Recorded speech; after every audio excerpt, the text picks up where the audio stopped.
Hello good morning दोस्तों। I am N V centre में एक बार फिर से आपका स्वागत है। अपना आज का डेली करंट अफेयर शो। तारीख आज 22 जून 2021। डेली करंट अफेयर की न्यूज मतलब एकदम वो न्यूज जो सीधी सीधी एग्जाम में आ सके, वो वाले क्वेश्चन आपको करवाए जाते हैं। ये नहीं कि कहीं से उठाया और करवा दिया, क्योंकि हमारा मकसद है कम दो लेकिन क्वालिटी वाला कंटेंट दो। तो शुरुआत करते हैं आज के अपनी क्लास की। अंतर्राष्ट्रीय योग दिवस कल मनाया गया था 21 जून को। कब मनाया जाता है? 21 जून को। करवाने को तो मैं कल भी करवा सकता था, लेकिन मैंने सोचा इससे संबंधित क्या पता कोई घोषणा और डिटेल हो तो नेक्स्ट दिन करवाना थोड़ा अच्छा रहता है। 21 जून को मनाया गया, ठीक है। इसकी ये कहें सबसे पहले बात करें 21 जून को मनाया गया, थीम क्या है? थीम इस बार की दो थीम है। आप कहोगे दो थीम कैसे? दो थीम ऐसे, एक तो यूएनओ ने बताई है और एक भारत के द्वारा, ठीक है।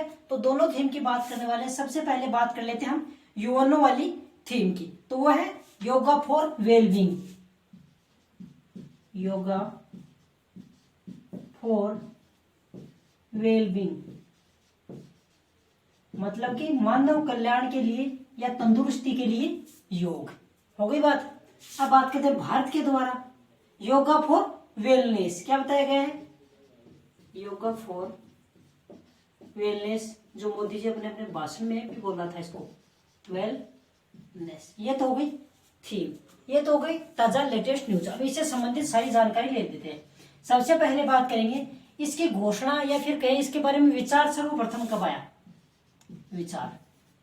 विचार आया था 2014 के अंदर। मोदी जी ने संयुक्त राष्ट्र संघ के अंदर इसके बारे में चर्चा की थी। शुरुआत कब होती है? 21 जून 2015 से। 21 जून 2015 से, ठीक है।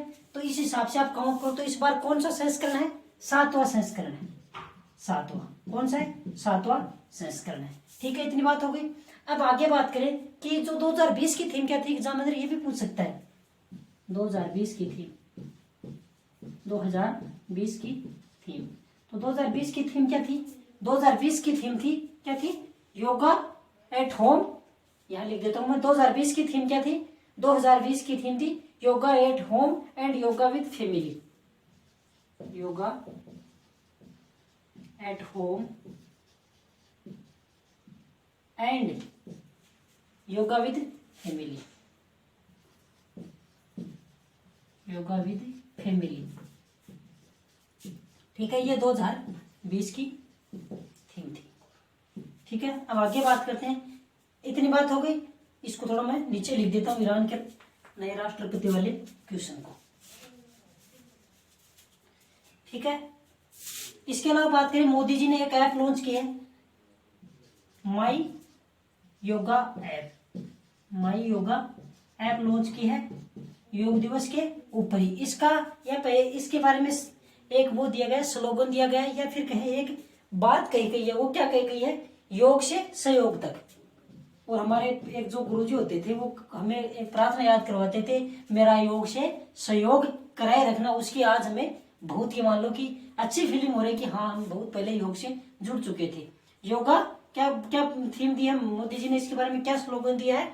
ये दिया है योगा से क्या है? योगा से सहयोग तक। योगा से सहयोग तक, क्योंकि जब इंसान योग करता है तो उसके अंदर अच्छी अच्छी पॉजिटिविटी बातें आती हैं। तो ये थी अंतर्राष्ट्रीय योग दिवस से जुड़ी हुई संपूर्ण जानकारी। उम्मीद आपको बहुत अच्छे से समझ में आया होगा, ठीक है। अब नेक्स्ट क्वेश्चन की बात करते हैं। ईरान के नए राष्ट्रपति बनाए गए हैं।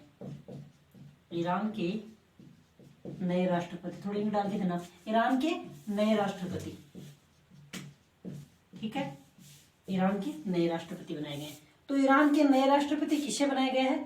ये बनाया गया है इब्राहिम राइसी को। क्या किसे बनाया गया है? इब्राहिम राइसी को बनाया गया है। इब्राहिम राइसी, ठीक है। इब्राहिम राइसी को नए पीएम बनाया गया है। किसको हराया इन्होंने? इसने हसन रूहानी को। हसन रूहानी को हराया है। हसन रूहानी। और जो पिछले चुनाव हुए थे उसमें हसन रूहानी ने इब्राहिम राइसी को हरा दिया था। हसन रूहानी को हराकर राष्ट्रपति बने, ठीक है। कौन बने हैं? इब्राहिम राइसी बने। और सबसे बड़ी बात ये न्यायपालिका के प्रमुख है, मतलब कि वहां के न्यायाधीश है। न्यायपालिका प्रमुख दिखाई दे रहा है इधर, न्यायपालिका प्रमुख, न्यायपालिका इधर लिख देता हूं, न्यायपालिका प्रमुख कौन है? न्यायपालिका प्रमुख, न्यायपालिका प्रमुख है। ठीक है, तो आप कहोगे क्या सबसे बड़े लीडर ये है ईरान के अंदर? नहीं, ईरान के अंदर एक सिस्टम है कि वहां सुप्रीम कमांडर होता है, वो सबसे बड़ा लीडर होता है। कौन होता है? सबसे बड़ा लीडर होता है सुप्रीम कमांडर, उसके बाद राष्ट्रपति। सबसे बड़ा लीडर वो कौन है? सुप्रीम कमांडर होता है, सुप्रीम कमांडर। ठीक है, ये किससे जुड़ी बात हो गई? ये हो गई करंट से जुड़ी हुई न्यूज। इसके अलावा कौन से राष्ट्रपति हैं? 8वें राष्ट्रपति हैं, 8वें राष्ट्रपति। अब थोड़ी ईरान के बारे में बात कर लेते हैं। ईरान की राजधानी की बात करें, राजधानी क्या है? राजधानी है तेहरान। तेहरान क्या है इनकी? राजधानी है, दिखाई दे रहा है क्या? तेहरान राजधानी है। ठीक है, इसके अलावा जो मैंने आपको अभी मैं कह रहा था सुप्रीम कमांडर, सुप्रीम कमांडर, वो सुप्रीम कमांडर कौन है? वो है अयातुल्लाह, अयातुल्लाह, ये यहाँ के सुप्रीम कमांडर। ये थे आज के इंपॉर्टेंट पहले 2 क्वेश्चन। चलिए आगे बात करते हैं। अपना अगला क्वेश्चन है, भारत द्वारा पर्यावरणीय क्षेत्र में सहयोग के लिए किस देश के साथ समझौता किया गया है? ये किया गया है भूटान के साथ। कौन, किसके साथ किया गया है? भूटान के साथ। बड़ा ही सुंदर देश है, एक बार यदि जॉब लग जाओ तो यहाँ जरूर घूम के आना। बड़ा ही सुंदर पैलेस है या फिर कहीं देश है। अब हो गया समझौता, हो गया भूटान के साथ, लेकिन रही गई बात इसके अंदर क्या किया जाएगा, या मतलब कौन कौन से बिंदु है जिनके ऊपर बात की जाएगी, तो वो आपको मैं बता देता हूं, उनको अच्छे से नोट कर लेना। सबसे पहले एक अपशिष्ट का प्रबंध, मतलब कि जो अपशिष्ट होता है उसका प्रबंधन किस प्रकार किया जाए, अपशिष्ट प्रबंधन। ठीक है, एक तो इसके बारे में। इसके अलावा बात करें, अपशिष्ट प्रबंधन के अलावा बात करें, एक है जलवायु परिवर्तन। आपको पता है वर्तमान में कितने समस्याओं का सामना कर रहे हैं हम। जलवायु परिवर्तन, परिवर्तन, ठीक है, जलवायु परिवर्तन। इसके अलावा बात करें, यहाँ अच्छे से नोट कर लेना, क्योंकि ये जानकारी हमें होगी तब क्वेश्चन हमें जल्दी से याद आ जाएगा और उसका जवाब भी हम जल्दी दे पाएंगे। वायु प्रदूषण और वायु प्रदूषण, इससे किसे निपटा जाए? ठीक है, वायु प्रदूषण हो गया। इसके अलावा उत्सर्जन, वो क्या बोलते हैं, कार्बन उत्सर्जन से, कि उसको कैसे कम किया जाए। कार्बन उत्सर्जन, कार्बन वह रासायनिक उत्सर्जन। इसके अलावा जो भी उत्सर्जन होता है उसकी बात कर लेते हैं। ठीक है, इनसे संबंधित इनको किस तरह सुधारा जा सकता है, इसके लिए प्रबंधन किया गया है। किसके साथ किया गया है? ये किया गया है, भारत ने किया है, भूटान के साथ किया है। ये तो हो गई करंट से जुड़ी हुई न्यूज। अब बात करते हैं भारत के पर्यावरणीय मंत्री कौन है? पर्यावरणीय मंत्री कौन है? प्रकाश जावड़ेकर, प्रकाश जावड़ेकर, यह भारत के पर्यावरणीय मंत्री। अब थोड़ी नेपाल की बात कर ले, नेपाल की नहीं, भूटान की बात कर लेते हैं। भूटान की राजधानी क्या है? भूटान की राजधानी की बात करें, राजधानी क्या है? राजधानी है थिम्पू। ठीक है, इसके अलावा इसकी मुद्रा की बात करें, मुद्रा क्या है? मुद्रा है नेगुलट्रम। क्या मुद्रा है इसकी? नेगुलट्रम। क्या मुद्रा है? नेगुलट्रम। ठीक है, अब आगे बात करें, हो गई मुद्रा, हो गई। इसके अलावा बात करें, मुद्रा के अलावा बात करें, नेगुलट्रम मुद्रा हो गई।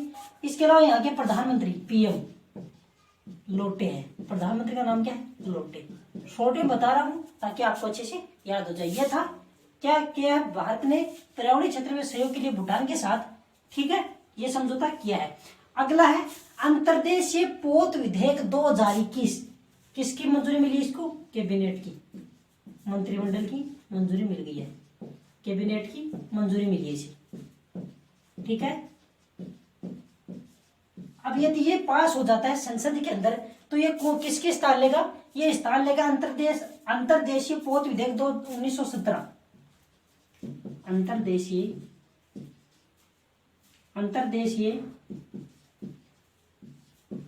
पोत विधेयक किसकी जगह लगाए? अंतर्देशीय पोत विधेयक 1917 की जगह लगाए, मतलब इसको रिप्लेस कर देगा, इसके स्थान पे ये आ जाएगा। अब सबसे बड़ी बात ये अंतर्राष्ट्रीय पोत विधेयक इसके अंदर है क्या, ये जानना हमें जरूरी है। इसके अंदर अंतर्देशीय जहाजों की सुरक्षा बचाव,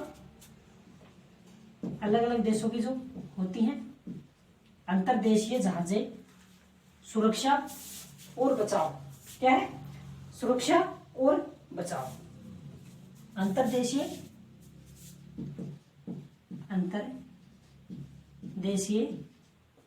जो जहाज होती है, अंतर्राष्ट्रीय जहाज की सुरक्षा, कि उनकी सुरक्षा किस प्रकार की जा सकती है, बचाव वो है पंजीकरण, कि इनका पंजीकरण किस प्रकार से होना चाहिए, पंजीकरण से संबंधित इसमें संशोधन किया जाएगा। और ये 1917 ये होता अंतर्देशीय पोत विधेयक 1917 को रिप्लेस कर देगा। ठीक है, ये था अंतर्देशीय पोत विधेयक 2021। अब बात कर लेते हैं कि जो हमारे जो महत्वपूर्ण संशोधन हुए, एक तो याद करो आप 42वां, बहुत ही इंपॉर्टेंट है, जिसको मिनी कॉन्स्टिट्यूशन या फिर मिनी संविधान या लघु संविधान भी कहा जाता है।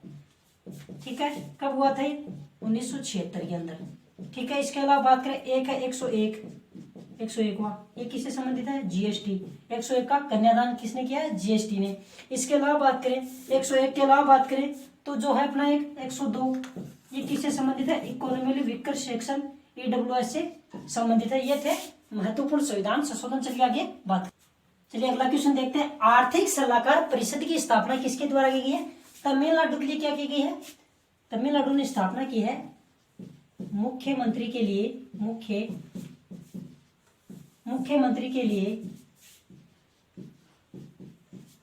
मुख्यमंत्री के लिए आर्थिक सलाहकार परिषद की स्थापना की है। मंत्री के लिए आर्थिक सलाहकार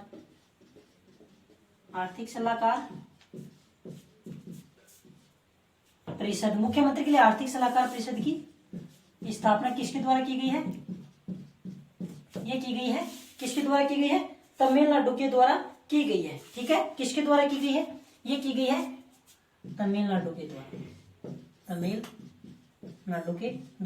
की गई है। ठीक है, और इसके अंदर कौन कौन शामिल है, ये बातें हम करने वाले हैं। इसमें दुनिया के प्रमुख विशेषज्ञ शामिल हो सकते हैं, दुनिया के प्रमुख जो विशेषज्ञ हैं वो शामिल हो सकते हैं, प्रमुख विशेषज्ञ। अभी कौन है मैं आपको बता देता हूं। ठीक है, अब बात करते हैं इसमें मुख्य रूप से कौन कौन शामिल है। इसके अंदर शामिल है, एक तो है डेफलोन, कौन है, एस्पर डेफलो, अमेरिका के, इनको नोबेल पुरस्कार मिल चुका है। डेफलो कहाँ के, यूएसए की। इसके अलावा एक अपने रघुराम राजन, आरबीआई के पूर्व गवर्नर रह चुके हैं रघुराम राजन। और यदि मुझे ठीक से याद है तो नोटबंदी शायद इनके समय ही हुई थी। ठीक है, रघुराजन आरबीआई के पूर्व गवर्नर है, इसको अच्छे से नोट कर लेना। आरबीआई में ऐसे लिख रहा हूँ पूर्व गवर्नर है, अभी वर्तमान में नहीं है, वर्तमान में शक्तिकांत दास है 25वें नंबर की।